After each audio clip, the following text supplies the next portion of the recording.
wata irin ƙauna ce gami da so da shakuwa a tsakaninsu, waɗanda suka san su sosai ma har laƙabi suke musu da kashin awaki. Sanayya. Na, ai ban kai ki ba. Na san ba da ni kika zo nan kika zauna ba. Yanzu kana nufin cewa da mun rama kake ko? Kai mayan mata. Yaro tana son ka. Sai ma kuwa.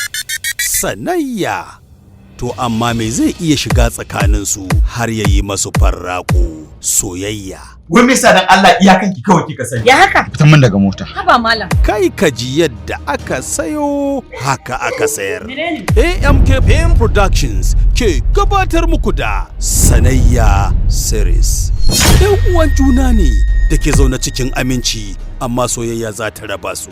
Wai wace ce wannan take neman ta wargatsa min farin ciki na, ta wargatsa min iyali na a cikin gidan nan? Wace ce ita?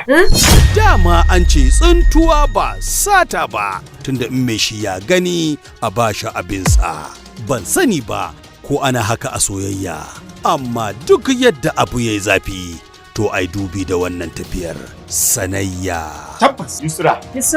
Shi ya sassabe fakon da ke zuciyarta, ya dasa mata fulawar soyayyarsa a zuciya, amma ko da yayi balaguro sai ya dawo ya hangi dan uwansa a bakin lambun. Wallahi ba zan rabu da ita ba. Sai ni kai ka da ita.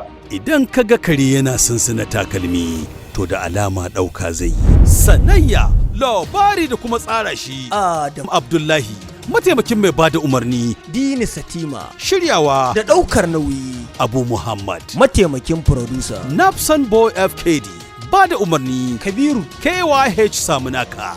Sanayya shiri ne mai dogon zango da zai rika zuwa muku a tashar AMK TV 1414 YouTube channel. Sanayya. Salim, Salim, Alhaji, me ya faru da shi?